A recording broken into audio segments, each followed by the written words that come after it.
Assalamualaikum warahmatullahi wabarakatuh. Pada pertemuan ke-9 kali ini, kita akan membahas mengenai uncertainty reasoning. Nah, pertama-tama kita akan membahas apa itu uncertainty reasoning. Jadi, uncertainty reasoning ini adalah sebuah proses dalam pengambilan keputusan dengan informasi yang kurang lengkap, ambigu, ataupun tidak pasti. Nah, dalam sistem AI, pendekatan uncertainty ini sangat penting karena si AI ini seringkali berhadapan dengan data yang tidak sempurna, hilang, ataupun juga bertentangan ataupun kontradiktif. Nah, dengan adanya uncertainty reasoning ini, itu dia bisa memungkinkan bagi sistem AI itu untuk menganalisis dan juga menginterpretasikan data yang tidak pasti dengan menggunakan pendekatan probabilistik ataupun berbasis keyakinan, sehingga si sistem AI ini tetap dapat menghasilkan suatu keputusan ataupun prediksi yang rasional meskipun informasi yang dimilikinya itu terbatas. Nah, tujuan utama dari si uncertainty reasoning ini yaitu adalah untuk membantu si sistem AI itu dalam menangani ketidakpastian, ketidaklengkapan data, mengelola ambiguitas, serta mendukung pengambilan keputusan berbasis risiko dengan mempertimbangkan tingkat kepercayaan terhadap setiap kemungkinan hasil yang ada. Nah, metode untuk menangani ketidakpastian. Ada tiga metode yang akan dibahas pada modul ini. Yang pertama ada teknik probabilitas. Nah, terdapat berbagai model yang menggunakan konsep-konsep probabilitas dalam membantu sistem AI untuk memahami ketidakpastian. Nah, beberapa metode AI yang menggunakan konsep ini adalah naive Bayes dan juga Bayesian network. Selain kedua ini ada juga salah satu contohnya seperti hidden Markov model. Itu bisa kalian pelajari juga sebagai ilmu tambahan aja. Dan pada di sini kita akan membahas dua konsep ini aja. Yang pertama itu ada naive Bayes. Ini salah satu algoritma klasifikasi yang berbasis pada teorema Bayes. Nah, teorema Bayes ini dia menyediakan cara untuk menghitung probabilitas posterior berdasarkan probabilitas prior dan juga likelihood-nya. Algoritma ini dia memilih kelas dengan probabilitas posterior tertinggi sebagai prediksinya. Sedangkan Bayesian network itu adalah sebuah model grafis yang mempresentasikan hubungan probabilistik antar variabelnya. Nah, model ini digunakan untuk menangani ketidakpastian dan juga membuat suatu prediksi ataupun keputusan itu berdasarkan probabilitas. Ini ada link yang bisa kalian baca, kalian perdalam lagi. Di sini saya akan jelaskan sedikit mengenai Bayesian network. Nah, jadi di dalam Bayesian network kita bakal sering bertemu dengan contoh kayak gini. Nah, ini salah satu contoh struktur data yang memiliki hubungan antar variabelnya. Nah, di sini ada dua istilah yang sering digunakan dalam Bayesian network. Yang pertama itu ada nodes dan juga naive edge. Nah, kalau nodes ini dia merepresentasikan sebuah variabel. Jadi si X1, X2, X3, X4 ini dia merupakan nodes-nya, yaitu variabelnya. Sedangkan directed edge-nya itu garisnya ini, dia itu merepresentasikan sebuah dependensi ataupun juga hubungan kausalitas, hubungan sebab akibat antar variabel, antar X1, X2 ataupun X2, X3 dan sebagainya. Nah, struktur ini itu disebut juga dengan DAG ataupun Directed Acyclic Graph. Nih, kalian lihat di sini, Directed Acyclic Graph. Jadi untuk struktur seperti ini ataupun seperti ini itu disebut sebagai DAG. Nah, struktur ini dalam Bayesian network kita bisa representasikan sebagai berikut. Jadi peluang peluang X1, X2, X4, X3, X4. Peluang X1, X2, X3, X4 itu sama dengan peluang X4 jika si X2 itu terjadi dikalikan dengan peluang X3 jika X2 dan juga X1 itu terjadi dikalikan dengan peluang X2 jika X1 terjadi dikalikan dengan peluang si X1 nya itu sendiri.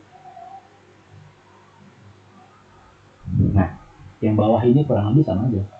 Ini bisa kita representasikan sebagai peluang G S R sama dengan peluang terjadinya G jika S dan R terjadi, peluang S jika R terjadi,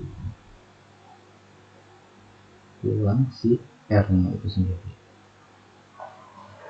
Nah, ini bisa kita dapat dari mana? Ini bisa kita dapat dari strukturnya ini. Strukturnya ini ataupun yang bawah sama saya. Nah, ini X4 itu kan dia memiliki hubungan dengan si X2. Si X3 itu hubungannya antara X2 dengan X1, sedangkan si X2 ini hubungannya dengan X1 aja. Nah, dari strukturnya ini bisa kita dapatkan rumus sebagai berikut. Untuk menghitung probabilitasnya. Yang bawah juga sama aja. Nah, dalam Bayesian network, si X4, X3, X2 ataupun sprinkler dan juga grassweb ini dia disebut sebagai child node, anakannya. Sedangkan si X1 dan juga ring-nya ini itu disebut sebagai parent nodes-nya. Nah, dalam setiap nodes-nya ini nantinya bakal terdapat hitungan probabilitasnya yang disebut sebagai berikut. Ini contoh soalnya, kita masuk ke contoh soalnya. Ini terdapat sebuah skema ataupun studi kasus ya sebagai berikut. Nih sedikit keliru nih. Ini yang di sini 0,31, ini 0,001. Nah, tidak salah dari sana ya. Oke. Nah, ini bisa kita lihat di sini. Untuk setiap node-nya itu terdapat hitungan probabilitasnya, probabilitas true dan false-nya. Ini misalnya kita punya studi kasus sebagai berikut. Kita punya contoh seorang bernama Harry. Nah, si Harry ini dia menginstal sebuah alarm maling di rumahnya untuk mendeteksi kemalingan. Alarm ini juga bisa mendetek terjadinya suatu gempa bumi. Nah, si Harry ini dia punya dua tetangga yang namanya David dan juga Sophia. Oke. Nah, si David dan juga Sophia ini dia bakal nelpon si Harry jika mereka mendengar alarm di rumah si Harry. Nah, kalau si David ini dia bakal selalu nelpon si Harry jika dia mendengar alarm. Namun si David ini dia terkadang salah kaprah ketika dia dengar bunyi phone ring ataupun bel telepon dari yang dia sangka itu adalah sebuah alarm. Nah, sedangkan si Sophia ini dia itu sering kali mendengarkan musik dengan volume yang sangat tinggi. Jadi terkadang dia bakal melewatkan bunyi si alarm dari rumah si Harry. Nah, kita punya sebuah pertanyaan sebagai berikut, yaitu kita akan mengkalkulasi probabilitas terjadinya jika sebuah alarm itu berbunyi namun nggak terjadi apa-apa. Alarmnya bunyi tapi nggak terjadi maling, nggak terjadi juga gempa bumi. Oke. Nah, dan juga si David dan juga Sofia bakal nelpon si Harry. Nah, gimana kita menghitung probabilitasnya? Tinggal kita buat kayak tadi. Nih, berarti peluang David nelpon kita buat aja sebagai D. Terus juga peluang Sofia nelpon, terus peluang alarm bunyi, peluang tidak terjadinya kemalingan, dan peluang tidak terjadinya gempa bumi. Oke, ini rumusan yang bakal kita cari ataupun peluang probabilitas yang bakal kita cari. Oke, berarti ini kita pecah. Jadi peluang si David nelpon jika alarm berbunyi dikalikan dengan peluang Sofia nelpon jika alarm berbunyi dikalikan dengan peluang alarm berbunyi namun tidak terjadi kemalingan ataupun gempa bumi dikalikan dengan peluang tidak terjadinya kemalingan dikalikan dengan peluang tidak terjadinya gempa bumi. Ini negasi ya. Berarti peluang si David nelpon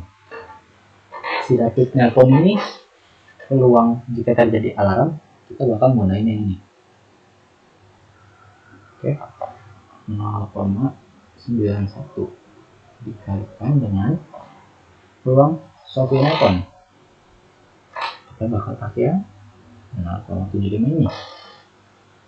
0,75 dikali peluang terjadinya alarm dengan ini kan peluang terjadinya alarm namun nggak terjadi maling, nggak terjadi juga earthquake misalnya. Ini harusnya 0,31 ini harusnya 0,001. Nah, peluang alarm tidak terjadi kemalingan tidak terjadi earthquake. Berarti kita bakal main yang paling bawah ini, yaitu yang si 0,001 0,001 kita kalikan peluang tidak terjadi burglary mana itu yang false, berarti pakai ini 0,998 dikalikan dengan yang false ini 0,999. Oke, ini kita kalikan sebentar, kita buka kalkulator dulu.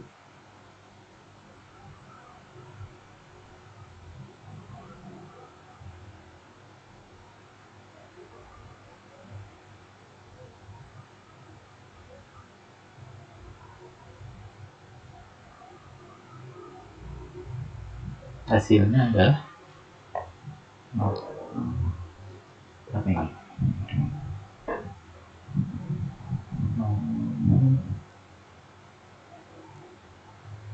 804 sekian lah ya. Nah, jadi peluang terjadinya alarm bunyi namun nggak terjadi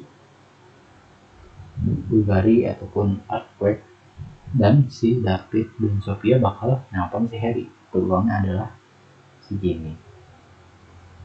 Itu kurang lebih contoh dari Bayesian method.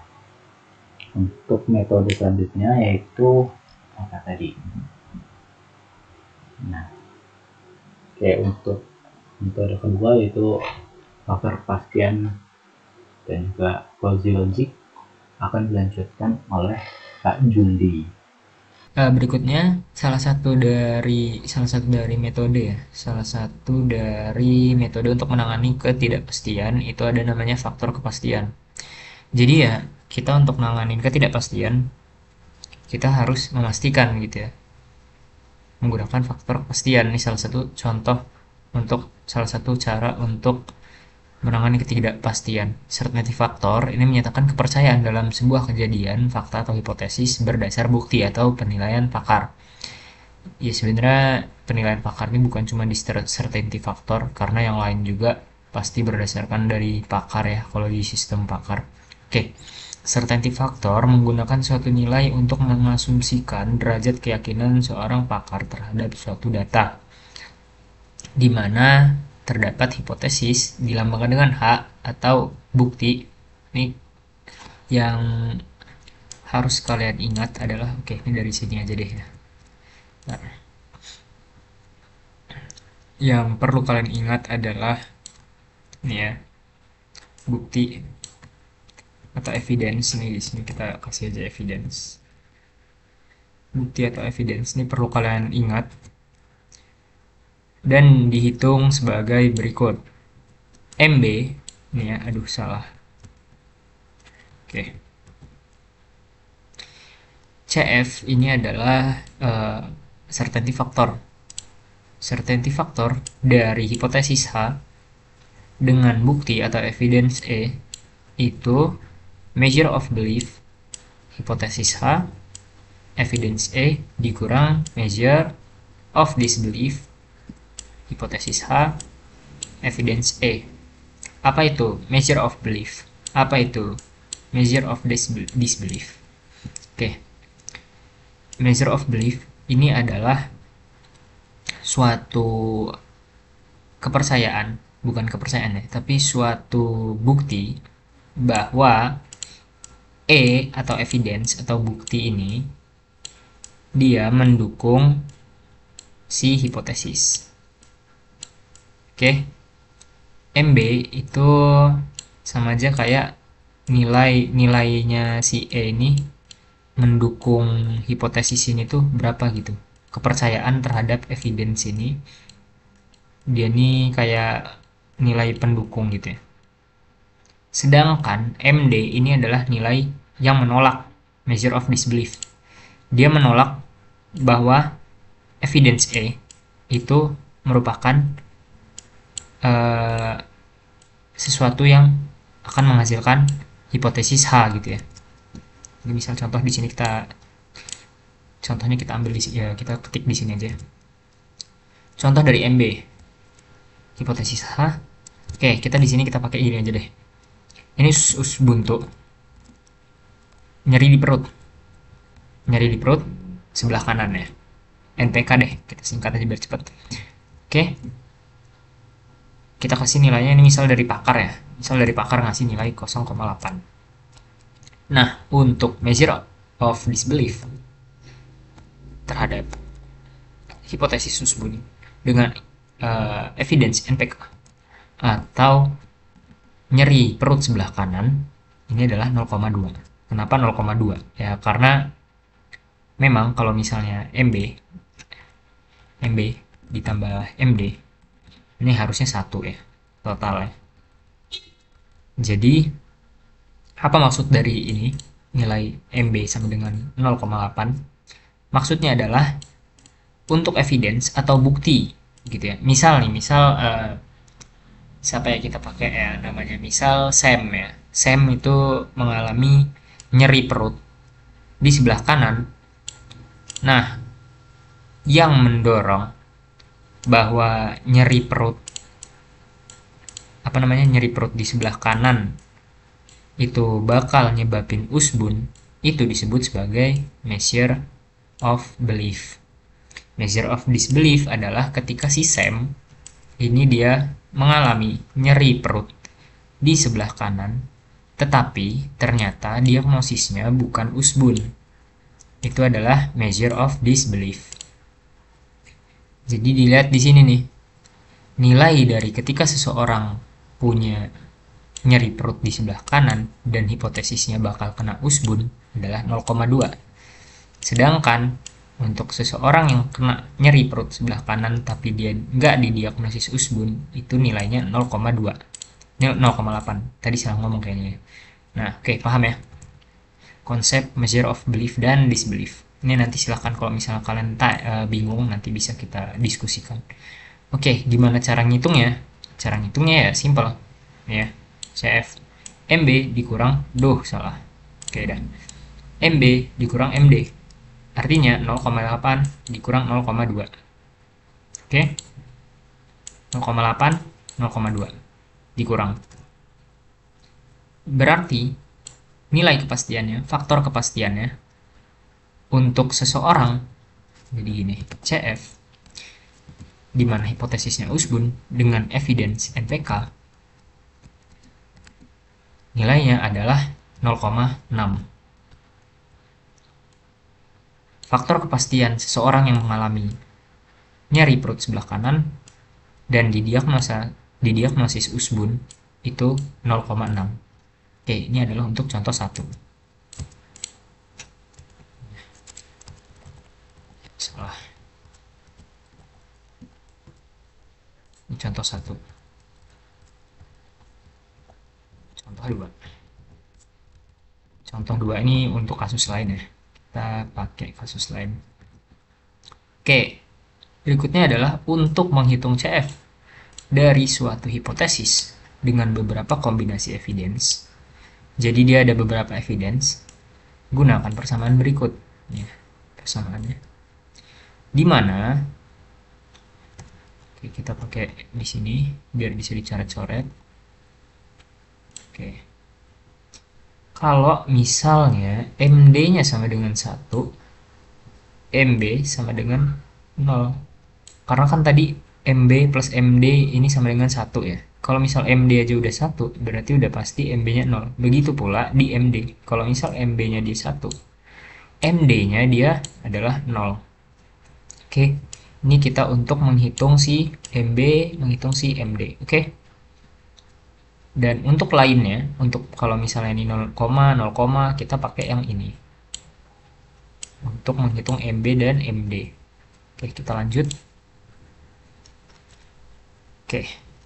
Sebagai contoh, di sini kita pakai ini aja. Ups. Oke. Nyeri perut di sebelah, enggak deh, jangan nyeri perut. Nggak bisa kentut ya, nggak bisa kentut, nggak bisa kentut ya. Oke, jangan DBK, TBK deh. Oke, ini kan evidence-nya ada 2 ya, ada nyeri perut sebelah kanan dan tidak bisa kentut. Ini kita pakai nilainya jangan 0,8 lagi deh, coba 0,7 ya. 0,7 ini 0,3. Oke, kita lihat di sini. Untuk menghitung CF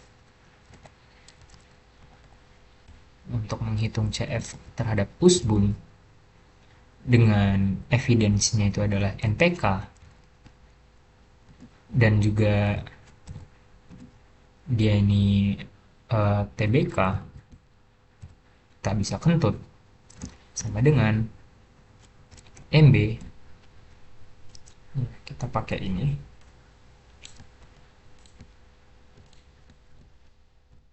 dikurang MD. Oke, gini ya. Untuk ngitung ini MB usbun. Untuk yang NPK ini kita pindahin ke bawah. Oke, untuk cara ngitung ini gimana caranya? Kita tebelin. Ini dia. Kita lihat tadi ya, kalau untuk ngitung MB dengan evidence yang ada lebih dari 1 kombinasi evidence, itu kita lihat MB evidence 1 ditambah evidence 2 dikali 1 dikurang evidence 1. Oke, berarti kan evidence 1 ya. Evidence 1 itu 0,8. 0,8 ya kan? Evidence satunya 0,8 ditambah evidence 2 0,7. 7 ini dikali sama 1 minus evidence 1. Evidence satunya 0,8.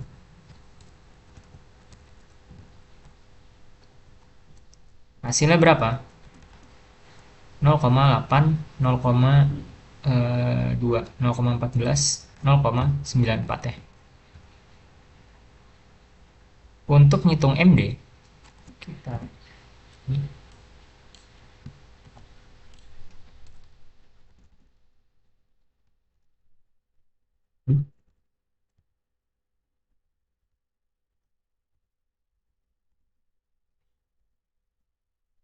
ini sama kayak rumusnya sih ini. Cuman bedanya dia pakai yang MD.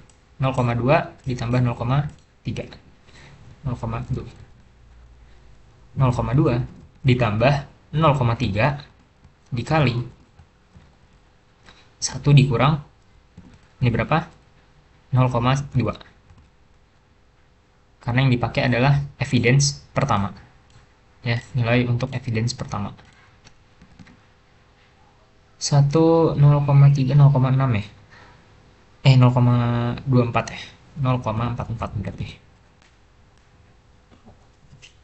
Oke. Untuk menghitung ini kita pindahin ke bawah.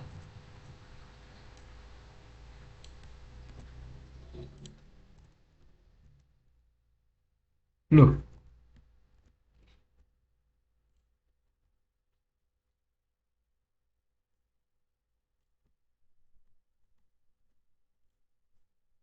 artinya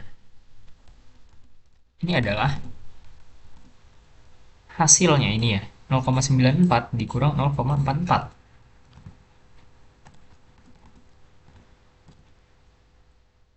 Sama dengan 0,5. Oke, paham ya? Nah, gimana kalau misalnya nih, kita lihat di sini ya. Kan dia dikurangin sama si ini ya, yang pertama. MB yang pertama nih. Apakah dia akan menggunakan MB yang pertama terus nih? MD yang pertama, MB yang pertama? Enggak. Dia bakal menggunakan yang sebelumnya. Ini dia bakal jadi nilai yang baru. Jadi misal di sini kita punya kasus baru ya. Misal kita punya kasus baru nih. Ada 3 nih misal nih. Ini apa ya? Ini kita nyeri dah, nyeri aja, nyeri aja, nyeri aja.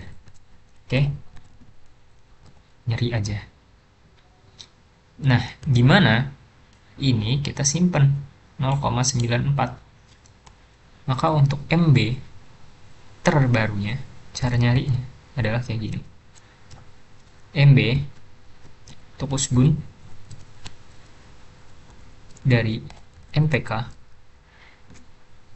ini berarti ditambah ya ini ya. NPK, TBK, NPK, TBK nyeri. TBK nyeri. Ini sama dengan nilai yang sebelumnya kita pakai di sini. 0,94 ditambah 0, berapa nih dari nilai si nyeri? Aduh, maaf, 0,8 dikali 1 dikurang 0,94. Hasilnya berapa? Ya, sekian. Ya. Oke. Jadi dia hasil yang ini dia bakal dipakai lagi sebagai ininya. Dan terus berulang. Nih, saya ada salah satu contohnya tadi ngambil di GPT ya, nih. Oke. Nih, hasilnya dia dipakai di perhitungan berikutnya. Hasilnya lagi dia dipakai di perhitungan berikutnya. sampai seterusnya sampai dia mendapatkan nilai akhirnya. Nilai akhir yang ini yang bakal digunakan sebagai si MD. MB. MB untuk H. Ini E-nya ada banyak ya tadi ya. Ada berapa E gitu ya. Misal dia bakal dipakai di sini.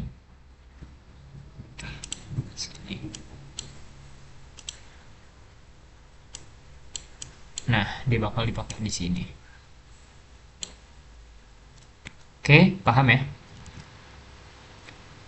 Kemudian kita lanjut ke contoh berikutnya. Contoh 3. Kita bisa nggak sih kalau kita geser aja? Salah lagi.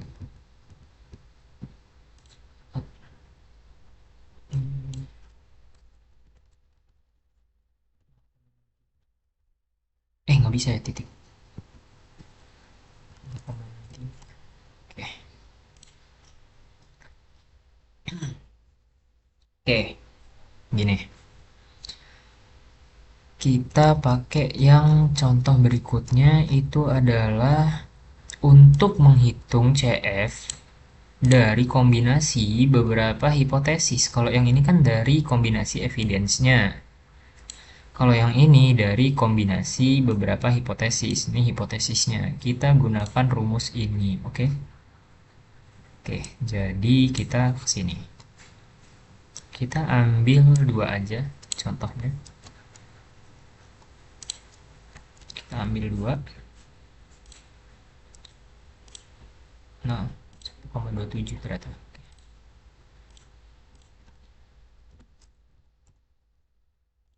Aduh, salah. Oke, di sini untuk nentuin MB, kita lihat dari kasusnya. Kalau misalnya soalnya itu meminta hipotesisnya atau menggunakan atau ya, notasi atau ini ya. Apa namanya ya? Lupa lagi disjunksi, lupa. Pokoknya ini atau ya. Ini dan. Dan itu disjungsi ya. Disjungsi sama eh, ya pokoknya dan lah ini. Kalau misal dimintanya dan, gunakan min. Kalau dimintanya atau, gunakan max. Oke? Gini, kalau misal di sini kasusnya gini deh. Sam, jangan. Berapa CF jika Sam di diagnosis usbun atau mencret. Oh, sembelit deh. Ini ya, hipotesis kita ganti sembelit.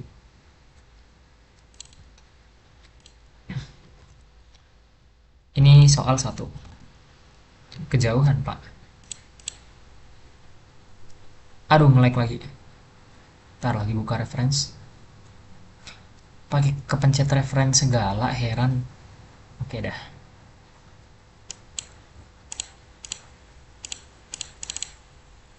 Ini 1,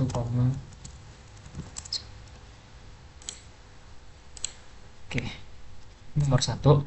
Nomor 2 adalah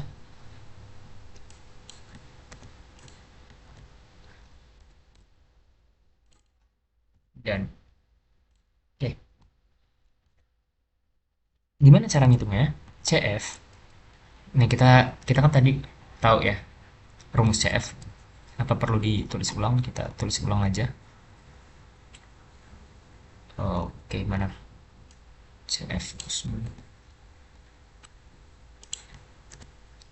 Aduh, apa ini? Oke. Usbun. Ini kan atau ya? Atau ya. Atau sembelit. Di usbun dan S. Oke. Untuk mengetahui ini, kita perlu yang namanya MB tadi ya, hipotesis 1 dan ini atau hipotesis 2 sama dengan max dari si MD ini ya. Kita lihat nih, MB hipotesis 1, hipotesis 2. Ini kita salah ya, ini bukan TBK ini, tapi ini NPK. Nah, jadi ini kalau yang kasus yang ini untuk contoh 3, ini dia evidence-nya itu sama, tapi dia hipotesisnya yang beda. Berbeda sama yang kasus 2. Contoh 2 ini adalah ininya ya.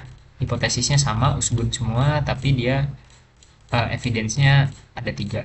Sedangkan yang ini evidence-nya dia sama-sama NPK atau nyeri perut sebelah kanan, tapi ininya hipotesisnya ada 2, ada usbun dan sembelit. Oke, jadi kita hitung nih di sini. Si NPK dan si ini ya. Oke. Yang kita tahu di sini, yang max adalah yang 0,8. Artinya 0,8 dikurang. Oke, kita belum tahu nih MD-nya berapa. MD H1, H2 atau H2. Ini max sama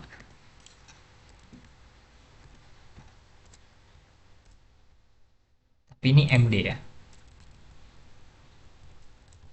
Oke. Kita lihat di sini max MD usbun NPK dan sembelit NPK 0,2 dan 0,3. 0,3 ya. 0,3 sama dengan 0,5. Certainty factor untuk SEM di diagnosis usbun atau sembelit dengan evidence NPK atau nyeri perut sebelah kanan adalah 0,5. Oke, paham ya? Nah, ini silahkan kalian nanti coba aja biar nggak kelamaan ya. Bener ya, pakai max ya kalau atau ya. Oke, kalau atau dia pakai max, kalau dan dia pakai min. Oke, kita lanjut ke, nah ini dia yang paling berguna, yang paling kepake gitu ya di certainty factor. Contoh 4 ya. Contoh 4, oke. Layout. Oke. Aduh. Oke. Di contoh 4 ini kita bakal pakai yang ini. Rumus yang, waduh ini kok jauh banget nih. Oke, udah ya. Untuk menentukan derajat pada kesimpulan pada kondisi di mana fakta atau evidence itu dia ada yang tidak pasti. Nih, evidence yang ada itu tidak pasti. Kalau selama ini kan pasti ya, udah pasti dia kayak oh dia ngalamin NPK ya udah gitu nggak ada nilainya. Yang penting dia ngalamin antara iya dan tidak. Kalau dia ngalamin ya udah segini, kalau dia nggak ngalamin ya ada lagi nanti poinnya gitu kan. Kayak cuman ya udah nih, dia ngalamin, oh ini dia ngalamin ini, oh dia ngalamin nyeri, oh dia ngalamin ini, dia ngalamin nyeri perut sebelah kanan, dia ngalamin tak bisa kentut ya. Udah gitu kayak iya dan tidak gitu kan. Sedangkan di sini kalau misalnya evidence-nya itu ada yang tidak pasti. Yang ada tidak pasti. Gunakan rumus sekuensial. Pertama, kita pakai rumus sekuensial. Ini rumusnya. CF evidence dikali CF rule. Oke. Kemudian, hitung nilai kombinasi berdasarkan persamaan di bawah ini, yaitu rumus gabungan. Kalau kedua nilai itu 0, lebih dari sama dengan 0, maka kita pakai yang ini. Jika kedua nilai kurang dari 0, kita gunakan yang ini. Untuk lainnya, kita gunakan ini. Oke, kita lanjut ke contoh. Nah, di sini kita perlu lihat di sini ada penetapan. Nih, misal kita kasusnya gini deh. If nyeri perut. sebelah kanan ya, kita gini aja biar cepet nyari perut sebelah kanan. NPK N eh, nggak bisa kentut ya. N eh gimana ya, sakit usus buntu itu nggak bisa kentut dan nggak bisa BAB, oke? Dan usbun kayak gini aja deh, dan usbun ya. Oke, kita lihat di sini. Kalau di yang contoh keempat, untuk sesuatu yang nilai evidence-nya tidak pasti, itu dia kayak gini. Ada namanya inputan user, certainty factor untuk nilai dari user gitu ya. Nilai user. Inputan. Satu. Wow.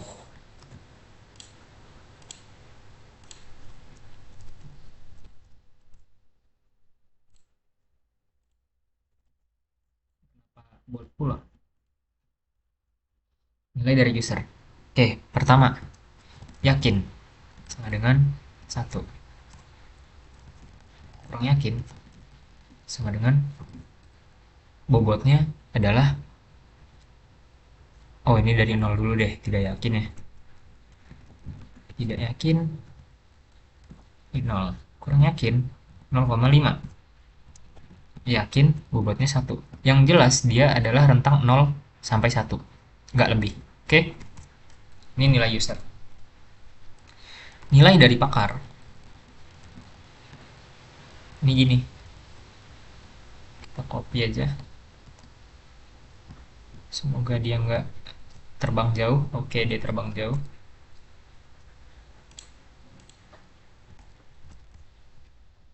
Oke, gini. NPK. NPK bobotnya berapa? Dari si pakarnya. Misal pakar ngasih 1 NPK ya. Untuk TBK. Salah kebalik. Pakar ngasih 0,5. Untuk TBB, pakar ngasih 0,7. Untuk mengetahui certainty factor, nih ya, kita lihat di sini. Pertama, kita kalikan dulu CFHE, nih ya, CFHE sama dengan CF, salah, CFE dikali CF rule. Oke, ini rule ya, kita pakai ini sebagai rule. Evidence adalah bukti dari user. Oke, berarti untuk yang tidak yakin, nih misal kayak gini, sistem, ini sistemnya kayak gini ya. Pertama, sistem bakal sistem bakal nanya apakah NPK. Halo bang, oke. Apakah NPK? User jawab, ntar ini kita gini aja, apakah TBK? Apakah TBB? Sistem bakal nanya kayak gini. User input tidak yakin.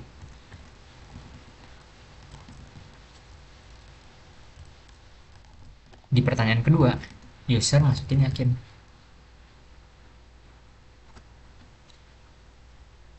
Terus itu gini. Di pertanyaan ketiga, user jawab yakin lagi. Oke. Terus, oh ini dibikin yakin deh yang ini. Yang ini aja yang dibikin ini ya, tidak yakin ya. Oke.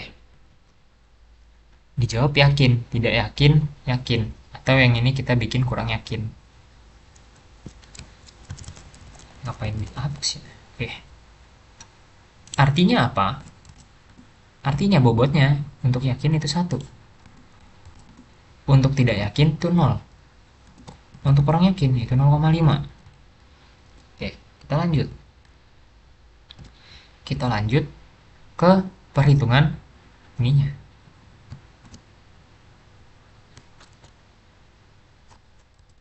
Artinya, untuk CF dengan hipotesis usbun ya, di sini kita anggap usbun hipotesisnya. Untuk yang evidence pertama itu sama dengan evidence pertama berapa? Dia yakin. Berarti 1. Rule untuk NPK. NPK ini 1. 1 dikali 1 adalah 1. Oke. CF untuk H E2. Kita lihat E2 dia berapa? Tidak yakin ini 0. Udah pasti 0 ya. CF yang berikutnya untuk evidence 3. Dia kurang yakin pada TBB. 0,5 dikali 0,7. 0,35. Oke. Berikutnya kita lihat nih di sini. Cara ngitungnya. Nah, jika kedua nilai lebih dari atau sama dengan 0, kita pakai rumus yang ini. Kita draw aja biar gampang. Kita pakai rumus yang ini ya. Kalau misal kalau kedua nilainya negatif, kita pakai yang ini. Kalau salah satu nilainya aja yang negatif, kita pakai yang ini. Oke, kita lanjut.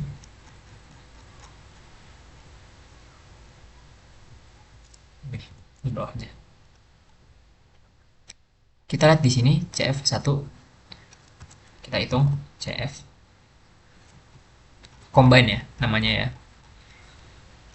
Ini CF combine. CF combine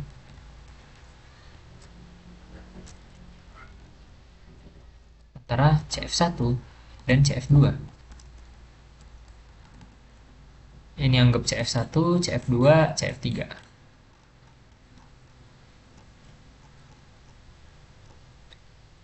CF1 plus CF2, 1 dikurang CF1.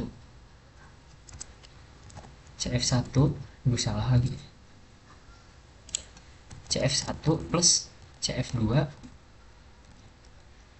1 minus CF1 ya. Bener? 1 minus CF1. Ini sebenarnya rumus yang ininya mirip kayak yang ini. Cuman bedanya adalah dia ada yang ini. Yang kalau salah satunya aja negatif gitu ya. Min. Oh, sama ini nih bedanya. Kalau misalnya dia negatif, dia jadi plus. CF1, CF2, 1 min CF2. Oke. Gini ya. Sama dengan di sini aja. CF1 tadi berapa? Kita lihat. CF1 itu 1. CF2 itu 0. Ini udah pasti 1 ya. Karena ini udah pasti 0. CF1-nya adalah 1. Oke. CF combine.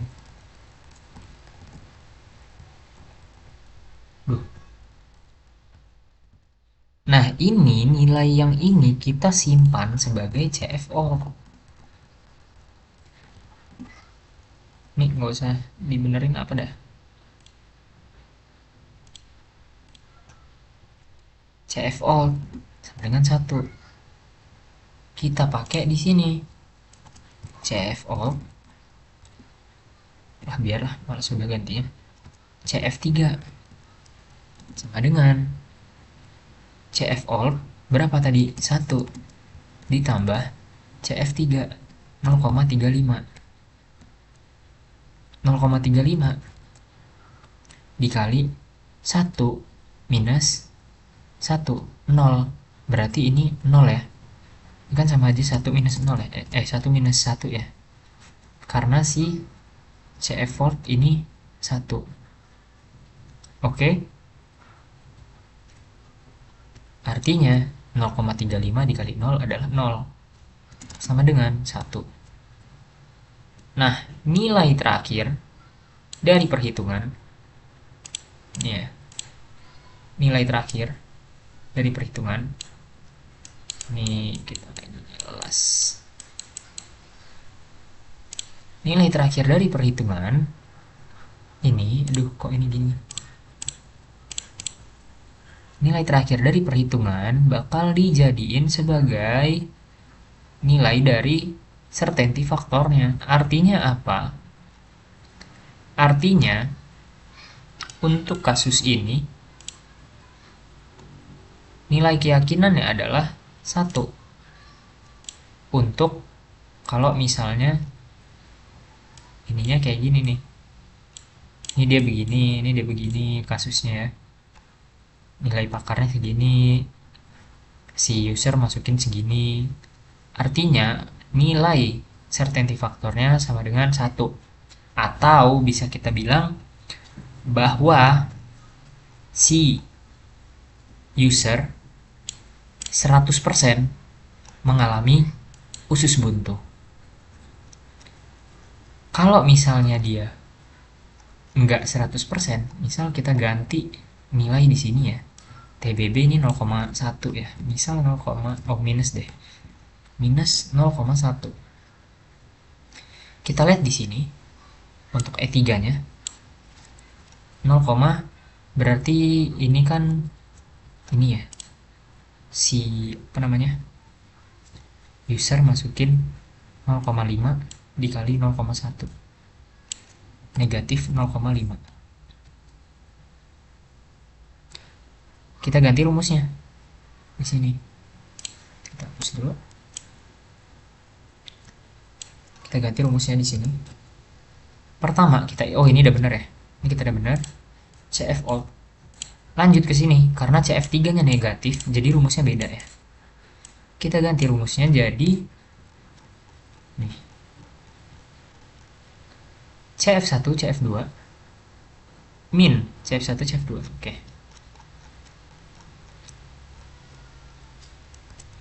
CF old ditambah CF3 dibagi 1 dikurang min ya. Min atau max? Kita lihat. Oke, min. Nilai absolut CF3 CF old. Oke. Sama dengan CF old 1 ditambah minus 0,5 dibagi 1 dikurang 1 sama 0,5 kecilan 0,5. Artinya ini adalah 0,5 sama dengan 0,5 ya. 0,5 dibagi 0,5. Oh, hasilnya sama aja ternyata. Sama-sama 1. Artinya si user dengan inputan kayak gini itu dia terkena usus buntu diagnosisnya. Nah, oke. Contoh berikutnya mungkin kalian bisa lihat di yang YouTube yang ini. Oke, saya kasih lihat aja sedikit ya. Oke. Nah, ini dia. Nih. Jadi, si user masukin ini ya. 0,6, 0,6, 0,8. Terus itu dikali sama bobotnya. Ini bobotnya udah tertera di sini. Nah, 1, 1, 1, 0,8, 0,6, 0,4, negatif 0,4. Lanjut, dikalikan tuh ya. Antara user dan bobot dikalikan. Setelah dapat hasilnya, kita hitung combine. Ya, kita hitung combine kayak gitu. Oke, ntar buffering. Ini jadi alt ya, alt 1 masukin, kali alt 2 alt 3 ya, terus dia terus berulang. Nah, di hasil akhir, oke, ntar lama. Nah, di hasil akhirnya didapati nilai 0,97 ya. Hasilnya 0,97%. Sedangkan di sini ya, karena ini contohnya hanya sedikit ya, kita ambil apa namanya? Kita ambil contohnya hanya sedikit, nilai dari usernya hanya sedikit, nilai pakarnya juga hanya sedikit. Itu pun ada satu user nih, kita bikin deh. Kalau misal si user kurang yakin deh, misal di sini ya kita bikin kurang yakin gitu ya, 0,5 itu untuk ngasih nilainya. Oke, 0,5 dikali 0,5 ya, 0,5 kali 0,5 0,25 ya, 0,5 kurang yakin. Dan bobotnya, oh NPK ini ternyata 0,1, 0,5. Oke, 0,5 ini 0,5, ini 0, ini 0,5 ya. Oke, ini kita bikin 0,5. Oke, di sini berarti 0,5 ya. 0,5 plus min 0,5. Oh, ini hasilnya 0 ya. 0,5 0,5. Enggak, 0, iya 0 bagi 0,5. Oh iya. Hasilnya adalah 0 kalau misalnya nilainya 0,5. Ini gimana ya? Kita coba supaya dia nilainya NPK-nya kita bikin jangan 1 ya. Terlalu tinggi ya. 0,7 kita bikin. Jadi 0,5 dikali 0,7 ya. 0,35 ya. Terus itu, ntar ini kayaknya salah deh rumusnya. Bener kan? Oke, bener. Ya, 0,35 0,5 dikali 0,7 0,35 0,35 tambah 0 ya, 0,35 0,35 0,35 dikurang CF3 nya 0,5, tinggi juga. Oke, berarti negatif ya. Nah, ini kita kayaknya salah di sini guys. Mungkin ini karena memang datanya dikit ya, jadinya perhitungannya kita, ya pokoknya gini perhitungannya. Cuman ini kita, ntar deh, kita coba bikin yang 0,2 deh ininya deh. Jangan terlalu tinggi deh, kayaknya kurang iya juga ya. 0,2. Salah, bukan di situ, bukan di situ. Iya, bener deh. Min 0,2 ya. Oke, kita bikin ini di sini jadi 0,2.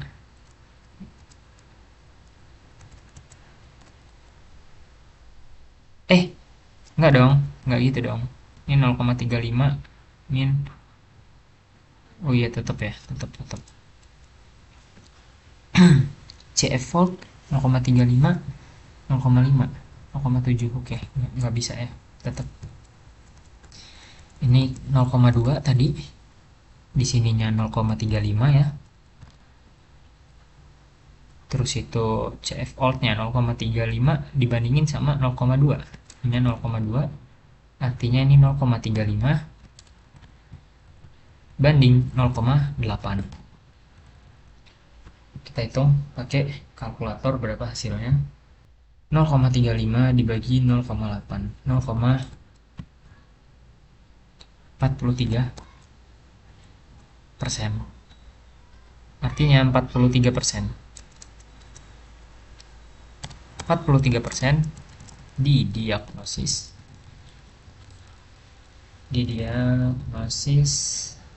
usbun.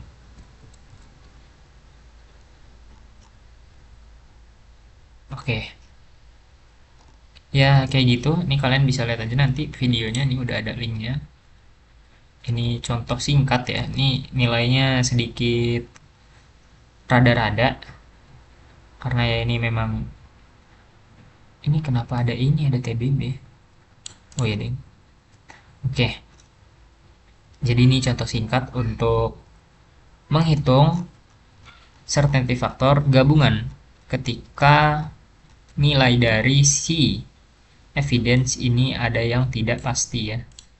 Evidence yang ada itu dia nilainya nggak pasti. Oke, kita lanjut ke fuzzy logic. Ini udah berapa lama sih? Oh, hampir sejam. Oke, dasar logika fuzzy adalah teori himpunan fuzzy. Pada teori himpunan fuzzy, peranan derajat keanggotaan atau nilai keanggotaan sebagai penentu keberadaan elemen dalam suatu himpunan sangatlah penting. Pada himpunan fuzzy, nilai keanggotaan terletak pada rentang 0 sampai 1. Himpunan fuzzy merupakan suatu grup yang mewakili suatu kondisi atau keadaan tertentu dalam suatu variabel fuzzy. Variabel fuzzy merupakan variabel yang hendak dibahas dalam suatu sistem fuzzy. Misalnya umur, temperatur, dan lain-lain. Fungsi keanggotaan atau membership function adalah suatu kurva yang menunjukkan pemetaan titik-titik input data ke dalam nilai keanggotaannya yang memiliki interval antara 0 sampai 1. Metode penalaran fuzzy itu ada 3, ada Tsukamoto, ada Mamdani, dan ada Sugeno. Untuk cara kerja fuzzy, itu ada yang namanya fuzzifikasi, dan ada namanya defuzzifikasi. Jadi, input pengguna itu bakalan di fuzzifikasi dulu. Dia nanti bakal berubah jadi himpunan fuzzy. Terus, dari inference engine dengan menggunakan rule base ya, berdasarkan rule base, dia bakal menghasilkan sebuah kesimpulan, kemudian dia di defuzzifikasi, dibalikan ke nilai-nilainya, dari himpunan fuzzy jadi nilai-nilai, dan memunculkan outputnya. Ya kalian udah pernah di machine learning, di AI ya, di mata kuliah AI kalian udah pernah bikin, dan itu kalian pakai yang namanya Tsukamoto. Yang waktu itu kalian praktekkan adalah Tsukamoto. Jadi di mana nilai-nilai yang ada, variabel-variabel yang ada itu di input dari inference engine, dia ngebaca dari rule base. Terus dia bakal balikin dan hasil outputnya adalah nilai ya, nilai kelayakan. Jadi ada nilai masuk, beberapa nilai masuk, dia difuzzifikasi, dijadikan himpunan, dari himpunan-himpunan itu inference engine, dicek rule base-nya, dibalikin, difuzzifikasi, jadi nilai kayak 0, berapa persen dia mengalami apa gitu. Ya kalian udah pernah. Oke, materinya sampai di sini aja. Ya tadi banyak banget di ini ya, di certainty factor.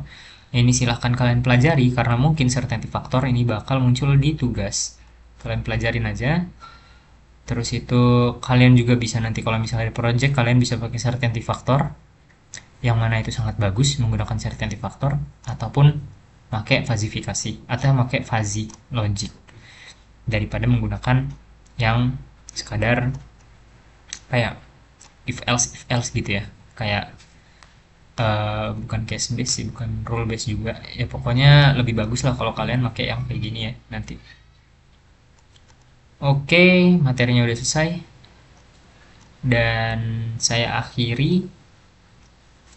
Kurang lebih mohon maaf. Terima kasih sudah menonton video ini ya. Walaupun ini videonya panjang ya, 45 menit dan 50 menit penjelasan CF doang. Dan nggak tahu Kak Farhan jelasinnya berapa menit. Ya, saya terima kasih. Saya akhiri. Assalamualaikum warahmatullahi wabarakatuh. Silahkan kalau misalnya ada yang mau ditanyakan, langsung ditanyakan ke asisten dosen lewat chat atau kita bahas di pertemuan berikutnya.